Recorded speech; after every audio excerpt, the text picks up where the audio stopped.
सुवर्ण भारतमध्ये आपल्या सगळ्यांचं स्वागत। मी रश्मी हिवरे। आजच्या काही ठळक व विशेष घडामोडी। रक्षाबंधनाच्या निमित्ताने चंद्रपूरच्या बाजारपेठेत महिला व तरुणींची अमाप गर्दी।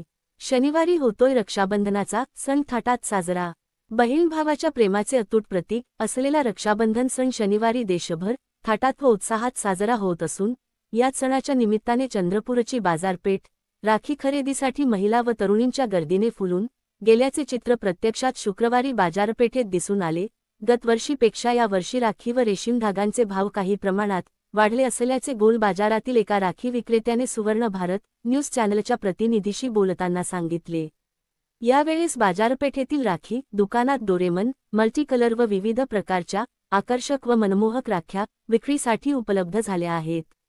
याच सणाच्या निमित्ताने किरण दीप महिला व्हॉट्सअप ग्रुपच्या एक मुख्य मार्गदर्शिका अधिवक्ता अंजली गुंडावार यांनी आपल्या एका मनोगतातून रक्षाबंधनाचे महत्त्व विशद केले आहे। सुवर्ण भारत न्यूज चॅनलसाठी चंद्रपूरवरून प्रियंका गायकवाडसह किरण घाटे। नमस्कार। रक्षाबंधन आणि नारळी पौर्णिमेच्या सर्वांना खूप खूप शुभेच्छा। रक्षाबंधन हा सण भारतीय संस्कृतीतील अत्यंत महत्त्वाचा सण।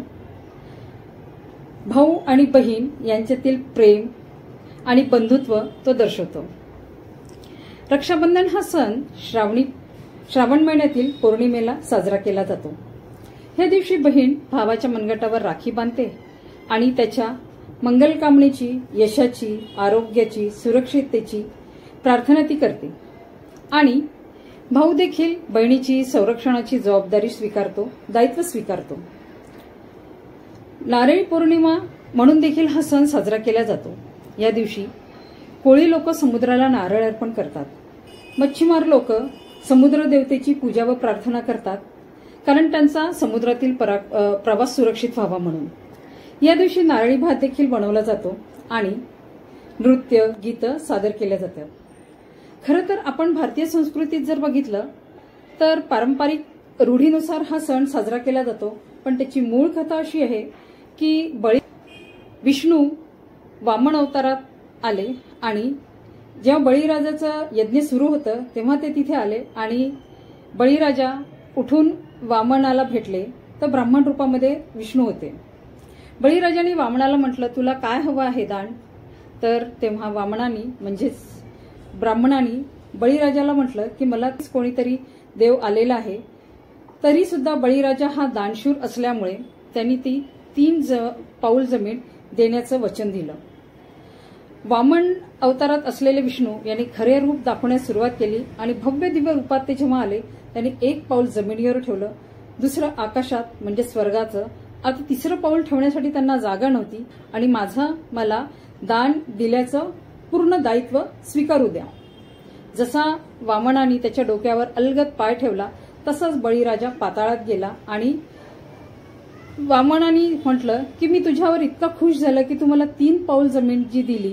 तर वामनाला म्हटलं वामनाने बळीराजाला म्हटलं की आता तुझ्यावर मी खूप खुश झाले तर तू एक मला वर माग। तर त्यांनी असं म्हटलं की मी पाताळात जातो आहे, पण तुम्ही माझ्यासोबत जागृत अवस्थेत झोपेमध्ये जरी मी असलो तरी माझ्यासमोर तुम्ही नेहमीसाठी राहा। विष्णूने ते मंजूर केलं आणि विष्णू पाताळात बळीराजासोबत राहू लागले। देवलोकात थोडंसं भीती वाटू लागली की आता विष्णू तिथेच राहतोय आणि विष्णूची धर्मपत्नी लक्ष्मी ही देखील थोडीशी तिला भीती वाटू लागली।